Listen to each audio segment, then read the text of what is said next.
Prva doslej znana pisna omemba župnije in kraja Sveti Peter pri Mariboru sega v leto 1236, ko je stala že prvotna cerkev, posvečena prav tako svetniku apostolu svetemu Petru.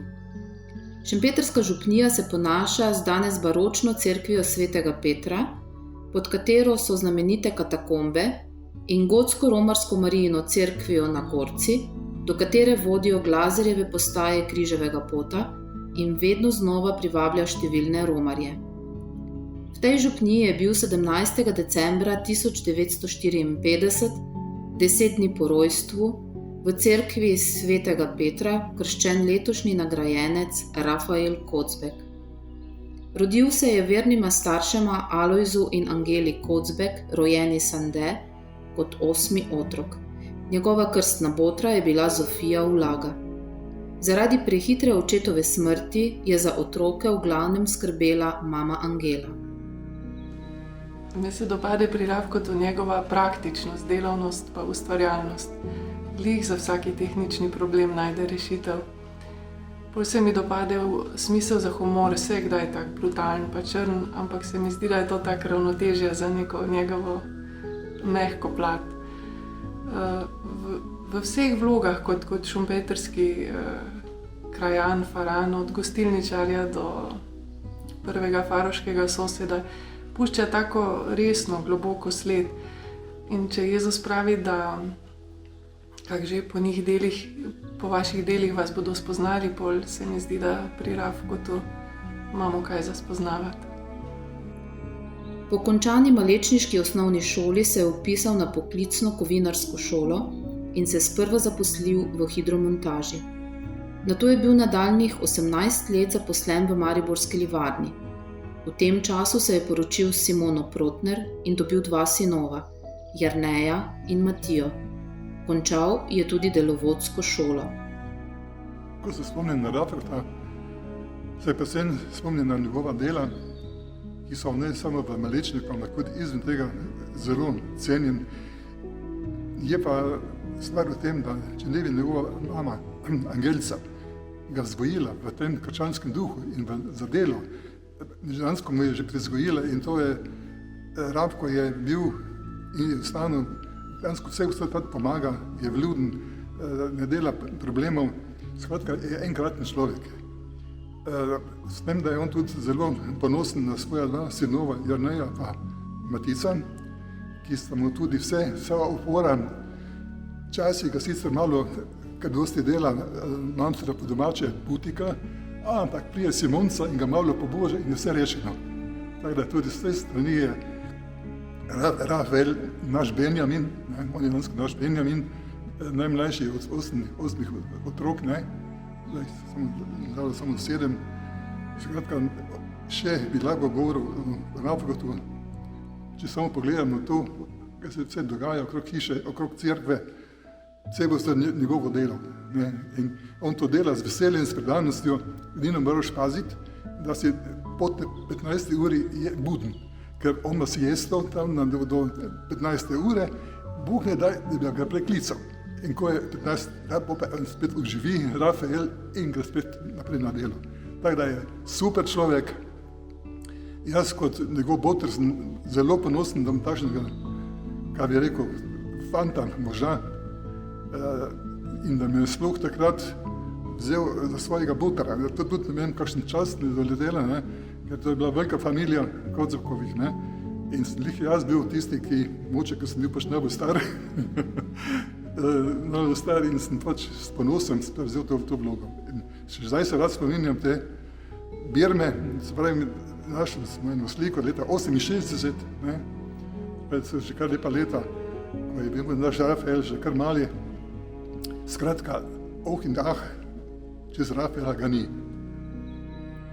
Po vrnitvi iz Avstralije, kjer je obiskal brata Alojza, je poln novih idej in predvsem želje po samostojnosti in svobodi, ki jo je na tej celini uživ, odprl zelo priljubljeno gostilno Hišica pod Gorco, v kateri je gostil tudi vidnejše politične predstavnike nove slovenske države.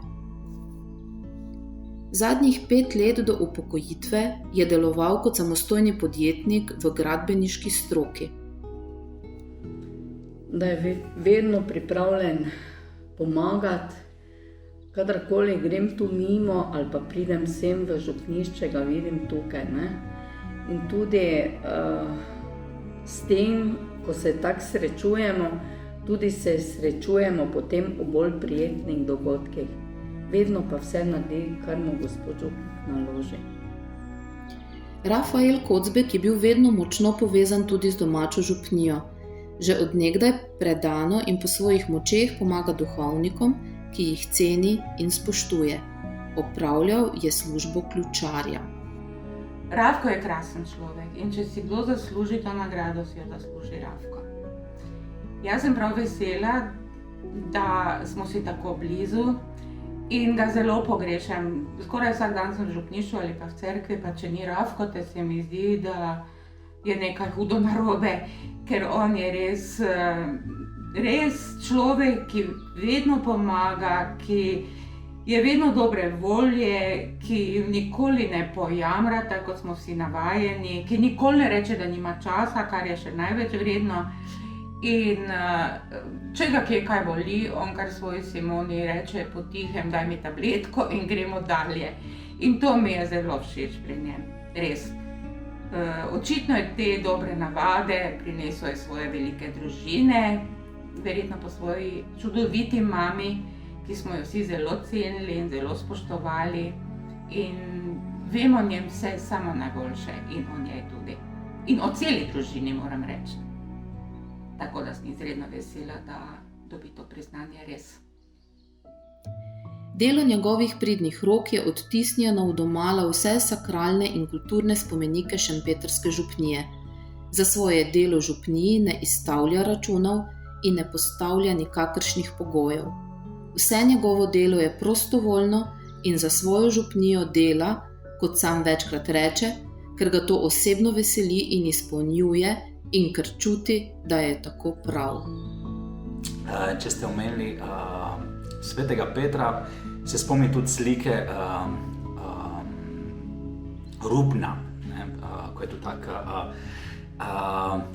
Tukaj vidim malo podobnost, zunanjost med Rafaelem in med Rafkotom. In tako se mi zdi Rafo, njegova celostna podoba, ko ga vidim, kako pridno in predano dela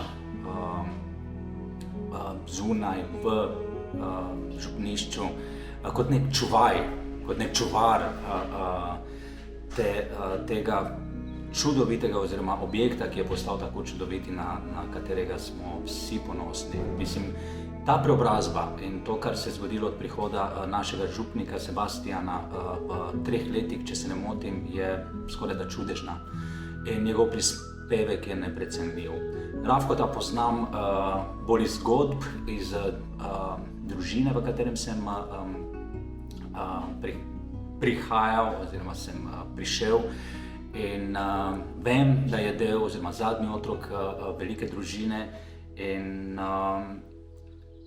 se čudim, kaj lahko človek se stori dejansko z golimi rokami.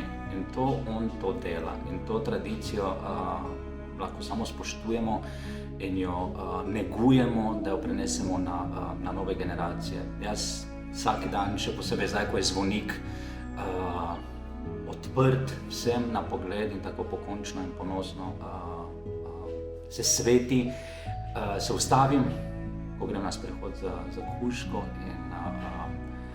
in se zahvalim, da sem lahko občan tega kraja in da delim te lepote, ki jo Rafko skupaj z ostalimi in pod skrbnim navodilom našega župnika ustvarja.